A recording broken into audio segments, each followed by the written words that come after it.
إن الحمد لله نحمده ونستعينه ونستغفره ونعوذ بالله من شرور أنفسنا ومن سيئات أعمالنا. من يهده الله فلا مضل له ومن يضلل فلا هادي له، وأشهد أن لا إله إلا الله وحده لا شريك له، وأشهد أن محمدا عبده ورسوله. أما بعد، فإن خير الحديث كتاب الله، وخير الهدي هدي محمد صلى الله عليه وسلم، وشر الأمور محدثاتها، وكل محدثة بدعة، وكل بدعة ضلالة، وكل ضلالة في النار۔ محترم حاضرین، سامعین و سامعات،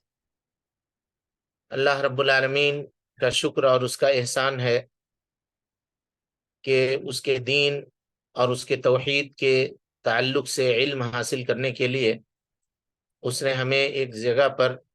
اکٹھا اور موقع ایک جگہ پر اکٹھا ہونے کا موقع عنایت فرمایا۔ ہم اللہ رب العالمین سے دعا کرتے ہیں کہ اللہ تعالی ہم سب کے مل بیٹھنے کو قبول فرمائے، علم دین، علم نافع سیکھنے، اس کے مطابق عمل کرنے، اس کی دعوت عام کرنے، اور اس راستے میں آنے والی مصیبتوں پر رب العالمین ہم سب کو صبر کی توفیق نصیب فرمائے۔ کتاب نواقض الاسلام میں شیخ الاسلام محمد بن عبد الوہاب رحمۃ اللہ علیہ نے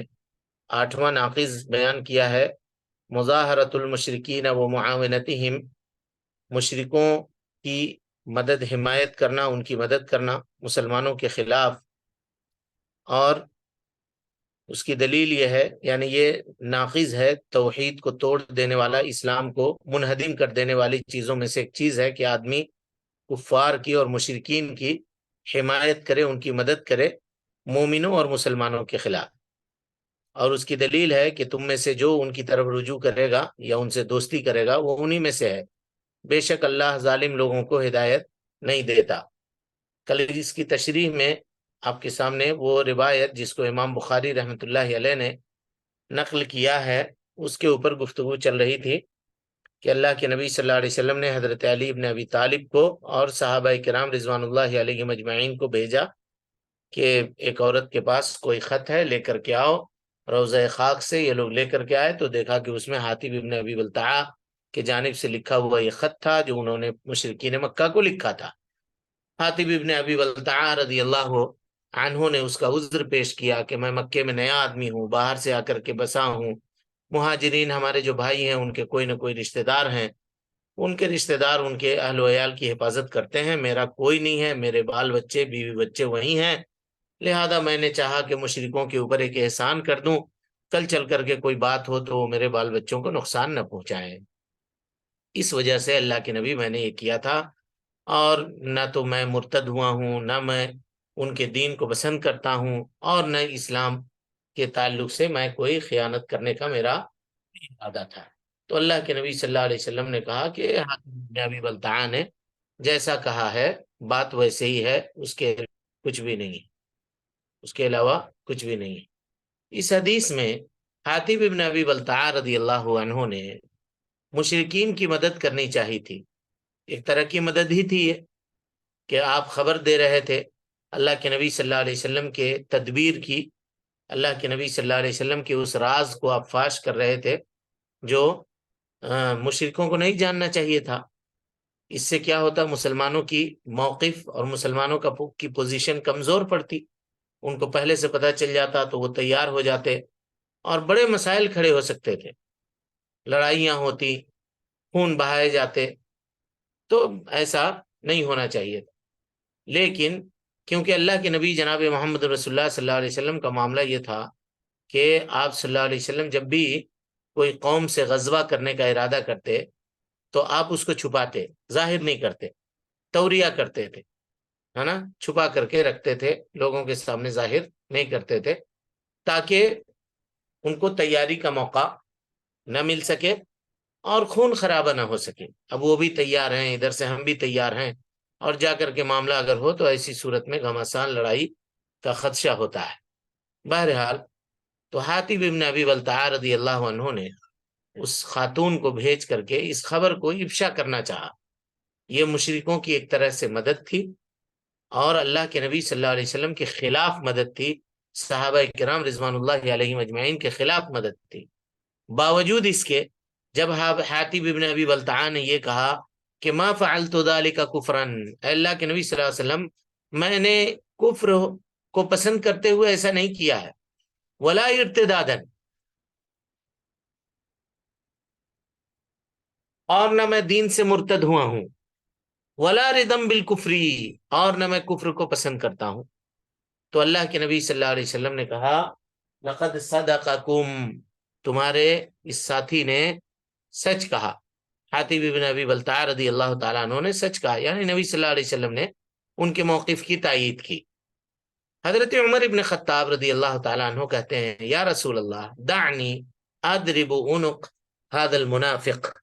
اللہ کے نبی صلی اللہ علیہ وسلم مجھے اجازت دیجئے کہ میں اس منافق کی گردن مار دوں۔ اللہ کے نبی صلی اللہ علیہ وسلم نے حضرت عمر ابن خطاب سے کہا انہو قد شہد بدرن، اے عمر، حاتب ابن ابی بلتعہ وہ صحابی ہیں جو بدر میں حاضر ہوئے تھے، یعنی بدری صحابی ہیں۔ وما یدری کا، اور تمہیں کیا خبر ہے، لعل اللہ اطلع علی اہل بدر، اللہ رب العالمین نے اہل بدر کے اوپر اپنا نگاہ کیا یا اہل بدر کو دیکھا اور کہا اعملوا ما شئتم، تم جو چاہے عمل کر لو، فقد غفرت لکم، میں نے تمہیں معاف کر دیا ہے۔ متفق علیہ روایت ہے بخاری اور مسلم کی۔ یہ جملہ غور سے سنیے، یہ جملہ دو چیزوں کے اوپر دلالت کر رہا ہے۔ یہ آخری والا جملہ اعملوا ما شئتم فقد غفرت لکم، دو چیزوں کے اوپر دلالت کر رہا ہے۔ پہلی چیز کیا ہے کہ اللہ رب العالمین نے اہل بدر کے اوپر اپنا نظر کرم فرمایا، اہل بدر کو دیکھا، اہل بدر کو کے اوپر اللہ رب العالمین نے اپنا نگاہ کیا، فقال، اور کہا اعملوا ما شئتم، تم جو چاہے عمل کر لو، فقد غفرت لکم، میں نے تم کو معاف کر دیا ہے۔ یہ چیز دو چیزوں کے اوپر دلالت کر رہی ہے، میں بتایا۔ پہلی چیز یہ ہے کہ کوئی بھی مدد جو دین کی بنیاد پر نہ کی گئی ہو، مشرکوں کی کوئی بھی مدد، چاہے دنیا کی بنیاد پر کی گئی ہو اور کسی بنیاد پر کی گئی ہو، یہ کفر نہیں ہے، یہ کفر نہیں ہے۔ کیوں؟ اس لیے کہ اگر یہ کفر ہوتی تو وہ مغفرت اس کی نہیں ہوتی، نہ اہل بدر والے کی، نہ اہل بدر کے علاوہ والے کی، اس کے لیے توبہ اور استغفار کرنا پڑتا، ایسے ہی مغفرت نہیں ہوتی اس کی، بلکہ اس کو توبہ کرنا پڑتا، استغفار کرنا پڑتا، دوبارہ اس کے طرف نہ پلٹنے کا عزم کرنا پڑتا، تب جا کر کے وہ معاف ہوتی۔ تو یہ پتا چلا کہ یہ کفر نہیں ہے،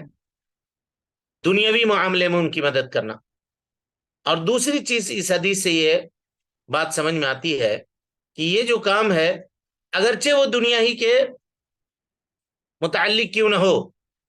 ہاں وہ اچھا کھیلتا ہے اس لیے اس سے محبت کرنا ہے، یا اچھا ایکٹنگ کرتا ہے اس وجہ سے اس سے محبت کر رہا ہے، اگر اس طرح کی دنیاوی معاملے کے لیے، دنیاوی غرض و غایت کے لیے اگر اس سے محبت ہے تو یہ کفر نہیں ہے، لیکن یہ بہت بڑا گناہ ہے، بہت بڑا گناہ ہے، کبیرہ گناہوں میں سے ایک گناہ ہے۔ کیوں؟ مغفرت کی محتاج ہے یہ گناہ،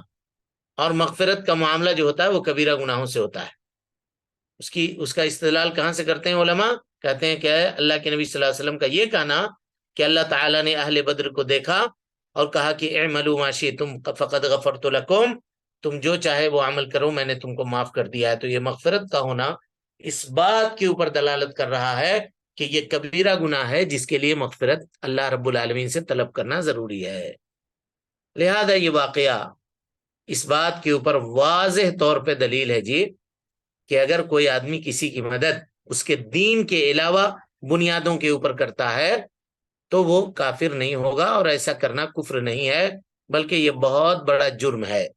کبیرہ گناہوں میں سے ایک بڑا گناہ ہے۔ لیکن اگر کسی نے کسی کافر کی مدد کی مسلمانوں کی مصلحت کے لیے، مسلمانوں کے مصلحت کے لیے، یا کسی اور مصلحت کے لیے جو شرعی طور پر معتبر ہے، شرعی طور پر معتبر ہے، اس لیے اس نے کیا، جیسے دو حکومت کے درمیان معاہدہ ہوتا ہے انٹرپول کا اور دوسری چیزوں کا کہ وہ مجرمین کو پکڑیں، تو کہیں سے کسی ملک سے مجرم بھاگ کر کے جرم کر کے آپ کے ملک میں آیا ہوا ہے، ایک مثال دے رہا ہوں،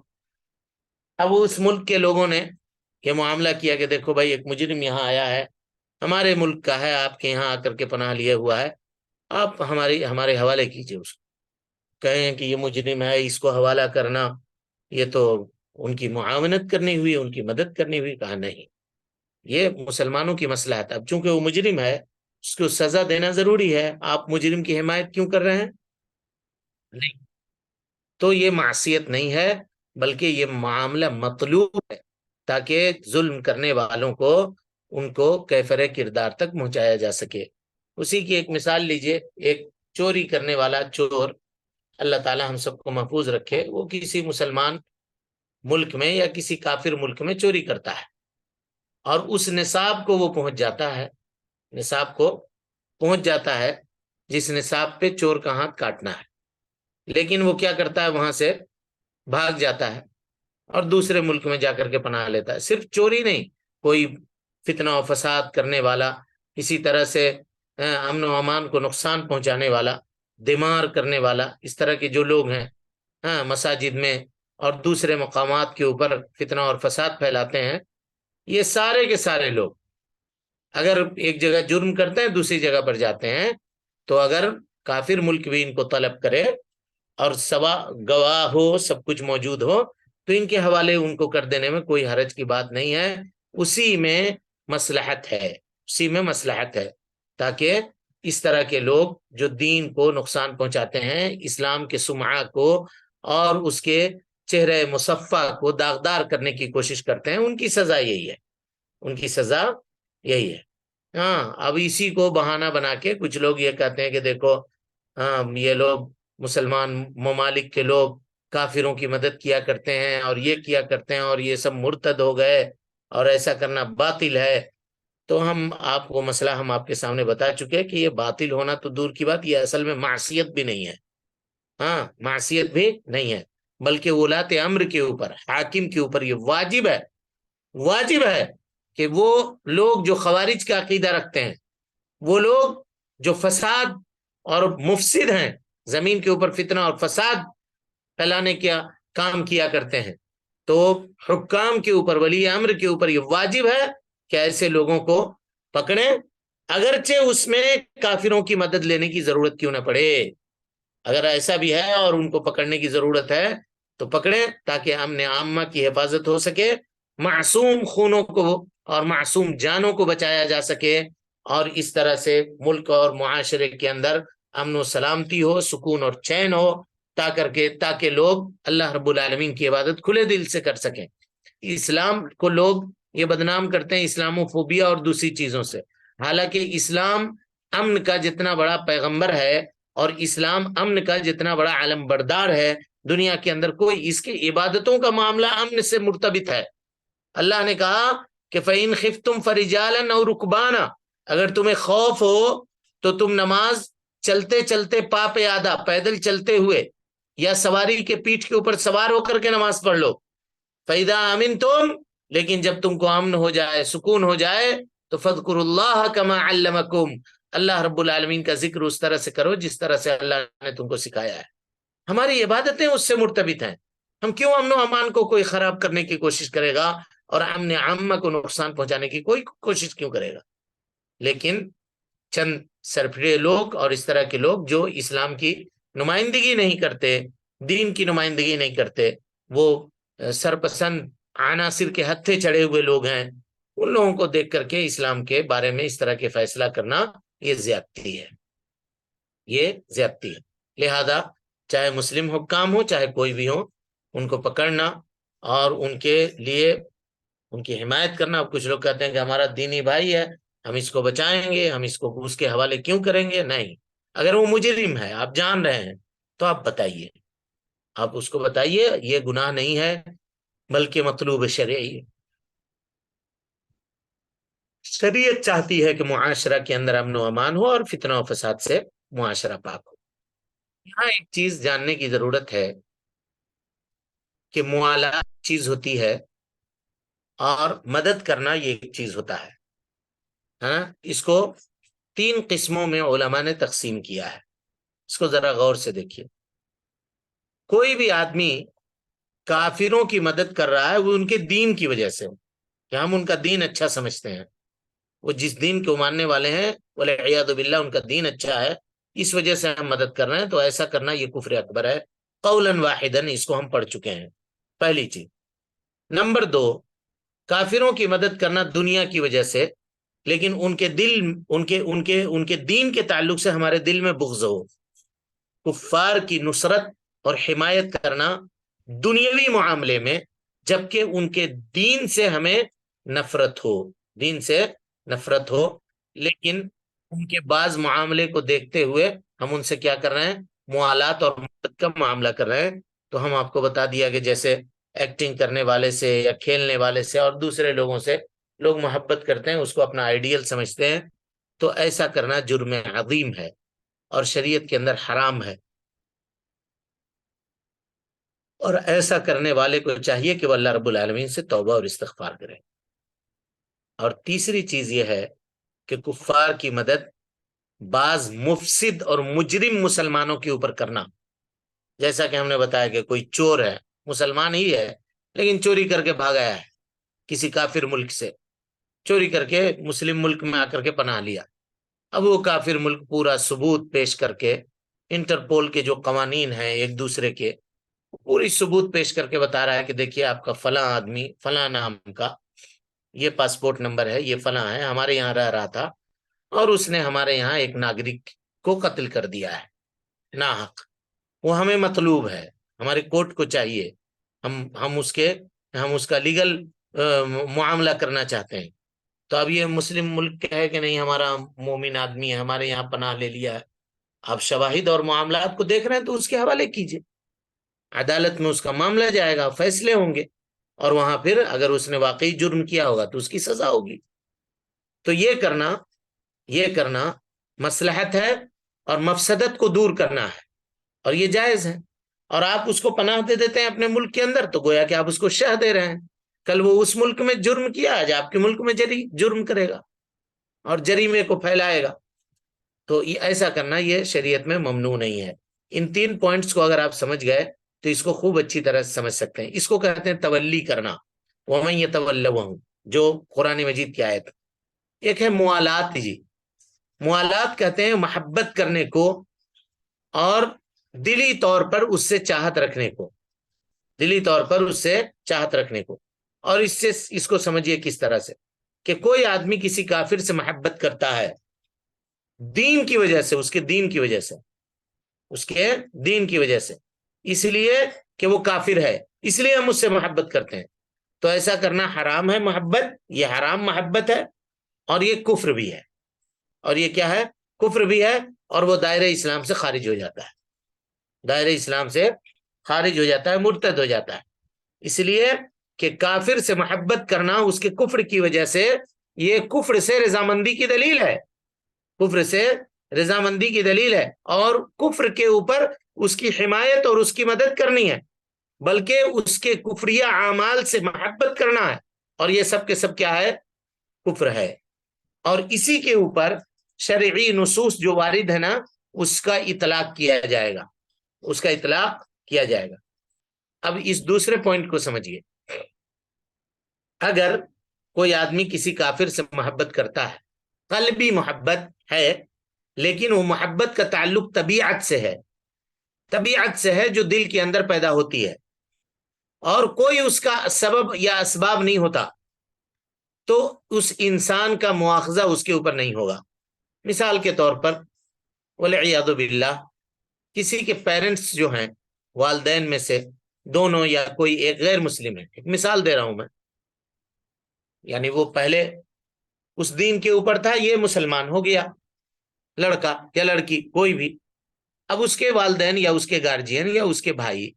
وہ کفر کے اوپر باقی ہیں، وہ ان کو ابھی ہدایت کی توفیق نصیب نہیں ہوئی. تو آدمی کے دل میں اپنے ماں باپ سے فطری طور پر محبت ہے نا، یہ ان بلٹ ہے. اللہ تعالیٰ نے اگر اس کو ایریز بھی کرنا چاہے تو وہ نہیں مٹا سکتا ہے. اللہ تعالیٰ نے ماں باپ کی محبت فطری طور پر انسان کے دل میں رکھی ہے. یا اسی طرح سے کوئی بیٹا کافر ہوا اور ماں باپ مسلمان ہوئے. طبعی طور پہ اگر یہ ہے تو ایسی صورت میں وہ دائرہ اسلام سے خارج نہیں ہوتا،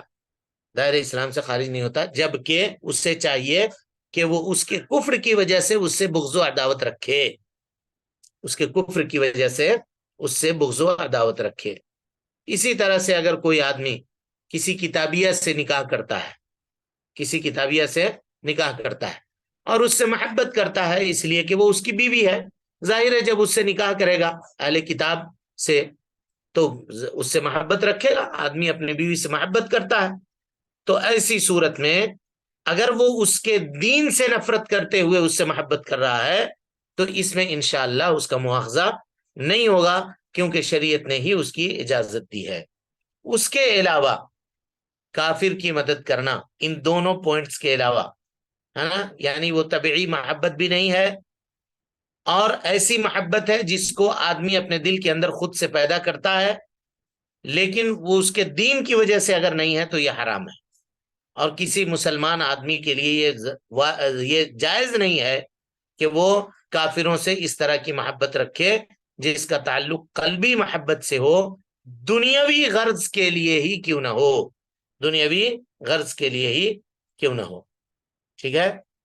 اور علماء نے اس کی بہت ساری چیزیں بیان کی ہیں کہ اگر محبت ہے کبھی،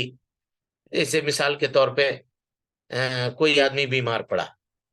اور بیمار پڑنے کے بعد کسی ڈاکٹر کے پاس وہ گیا، اب علاج کیا اور ڈاکٹر نے خوب اچھی طرح سے اس کی ٹریٹمنٹ کی اور بڑا اس کا حوصلہ بڑھایا اور خوب یعنی اچھا اخلاق کا ڈاکٹر تھا، اس نے اس کا علاج کر دیا. اب چونکہ وہ اس کا محسن ہوا تو ایک گناہ اس کے دل کے اندر اس کے تعلق سے محبت پیدا ہوئی. تو آدمی اپنے احسان کرنے والے سے محبت کرتا ہے،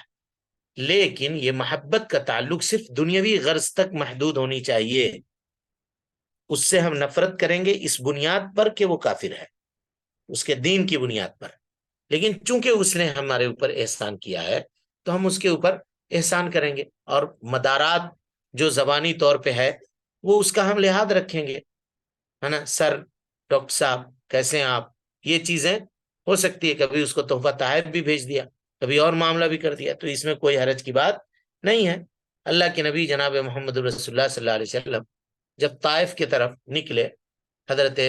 ابو طالب کے وفات کے بعد، ام المومنین حضرت خدیجہ رضی اللہ عنہا کے وفات کے بعد جب آپ کا گھر بھی خالی ہو گیا اور باہر سے جو سپورٹ آپ کو ملتا تھا معاشرے اور سماج میں وہ سپورٹ بھی ختم ہو گیا، تو آپ مکہ چھوڑ کر کے نکل گئے، طائف گئے. سب واقعہ آپ کو معلوم ہے. طائف والوں نے آپ کے ساتھ کیا حشر کیا، کیا حال کیا آپ کو معلوم ہے. جب آپ واپس آئے تو مکہ کے بارڈر کے اوپر آپ صلی اللہ علیہ وسلم کھڑے تھے، آپ کے ساتھ زید ابن حارثہ رضی اللہ عنہ تھے. تو آپ مکہ میں داخل ہونے سے ڈر رہے تھے کیونکہ اب مکہ میں ابو طالب کی وفات کے بعد ابو لہب مکہ والوں کا سردار بنا ہوا تھا، اور ابو لہب سردار قریش کا بننے کے بعد سب سے پہلا اسٹیپ جو اس نے لیا وہ یہی لیا کہ نبی صلی اللہ علیہ وسلم کا نام برادری سے اس نے کاٹ دیا، آپ صلی اللہ علیہ وسلم کو تنہا کر دیا. اب جہاں قبائلی نظام ہے اس زمانے میں بھی اور اس زمانے میں بھی، قبائلی نظام میں کسی کو بائیکاٹ کر دینا اور کسی کا نام قبیلے کے دفتر سے نکال دینے کا مطلب یہ ہے کہ آپ نے اس کو ایک تشتری میں رکھ کر کے دشمنوں کے حوالے کر دیا ہے. اب بھائی کوئی بھی آدمی کسی کی حمایت اور کسی کے اوپر ہاتھ اٹھانے سے کیوں ڈرتا ہے کہ اگر ہم اس کو کچھ کریں گے تو اس کے پیچھے اس کا پورا خاندان ہے، اس کا پورا قبیلہ ہے، وہ سارے لوگ ہمارے اوپر چڑھ دوڑیں گے، پھر ہم کیا کریں گے؟ اس ڈر سے وہ معاملہ نہیں کرتا. اور قریش کا یہی معاملہ تھا. نبی صلی اللہ علیہ وسلم کو لوگ چاہتے ہوئے بھی کچھ نہیں کر سکتے تھے یا بہت زیادہ تکلیف نہیں دے سکتے تھے، اس لیے کہ قریش کی پکڑ مضبوط تھی مکے میں، اور نبی صلی اللہ علیہ وسلم قریش کے خاندان کے چشم و چراغ تھے. گویا آپ کو نقصان پہنچانا قریش سے دشمنی مول لینی تھی. سب سے بڑا قبیلہ تھا، سب سے شریف قبیلہ تھا. یہ ڈر کر کے لوگ آپ صلی اللہ علیہ وسلم کے اوپر دست درازی کرنے سے بچتے تھے، ورنہ دیگر صحابہ کرام کے ساتھ کیا کرتے تھے اس کا آپ اندازہ لگائیے. تو کس طرح سے ان کو سزائیں دیتے تھے اور کس طرح سے یہ سمیہ ہیں اور ابو یاسر ہیں، آل یاسر ہیں، ان کے ساتھ کیا معاملہ کیا؟ بلال حبشی ہیں، سہیب ابن سنان رومی ہیں، خود عثمان غنی ہیں، اور دیگر صحابہ کرام رضوان اللہ علیہم اجمعین ہیں ساتھ، جن کے قبیلے کمزور تھے، جن کے گھر والے کمزور تھے، یا ان کے گھر والوں نے ان کے ساتھ کیسے معاملات کیے، آپ آپ سے یہ چیزیں مخفی اور پوشیدہ نہیں ہیں۔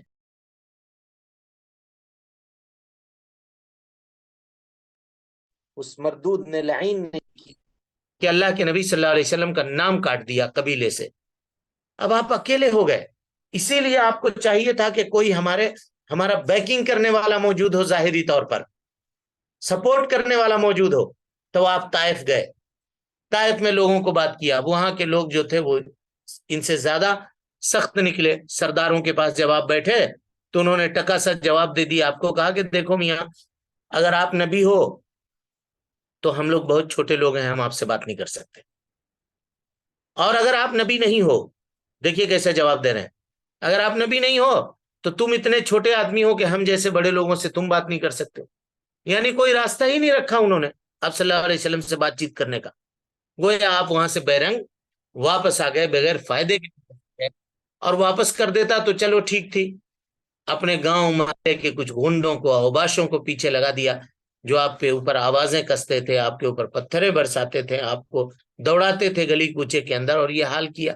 سب کو آپ کو معلوم ہے۔ بہرحال بات یہ چل رہی تھی کہ آپ مکے کے بارڈر پر آ کر کھڑے ہوتے ہیں، اور مکہ میں آپ جا نہیں رہے ہیں کہ جائیں گے تو لوگ پٹائی کریں گے، یا آپ کی جان کا بھی خطرہ تھا۔ تو زید ابن حارثہ رضی اللہ عنہ کو بھیجا کہ جاؤ نا مکے میں کسی سے کہنا کہ محمد صلی اللہ علیہ وسلم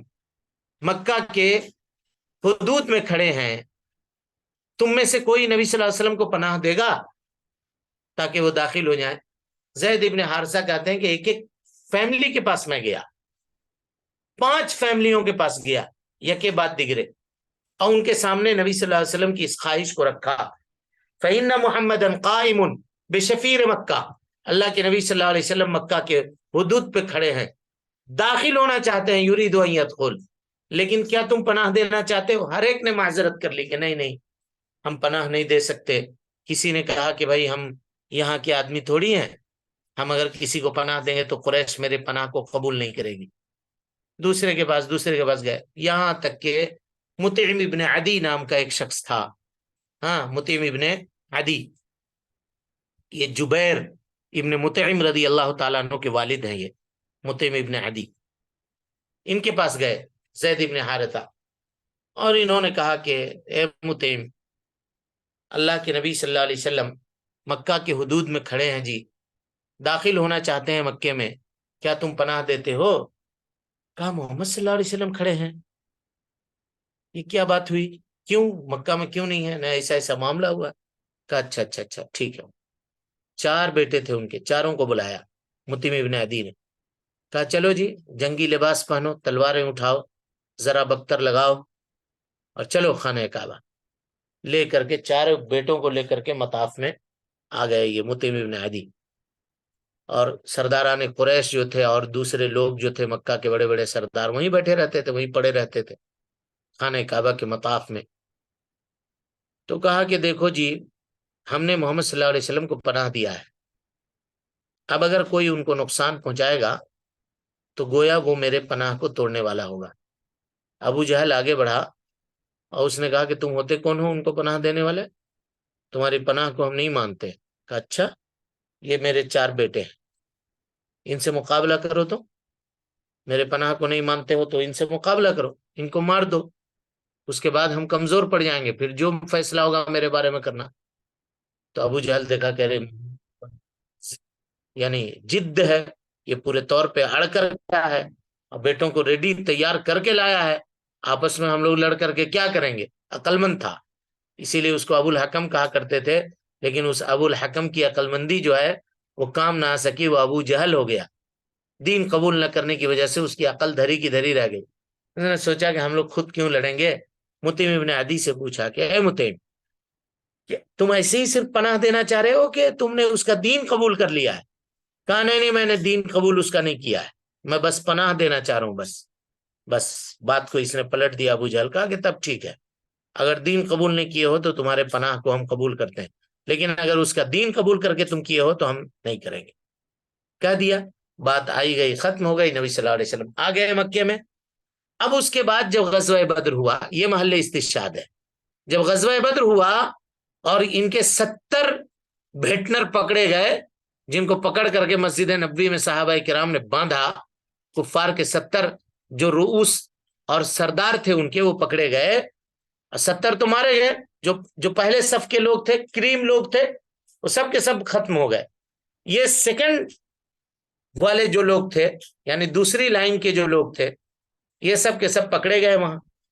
اب پکڑے گئے تو اللہ کے نبی صلی اللہ علیہ وسلم نے اس وقت ایک اسٹیٹمنٹ دیا تھا۔ وہ اسٹیٹمنٹ کیا تھا؟ دیکھیے،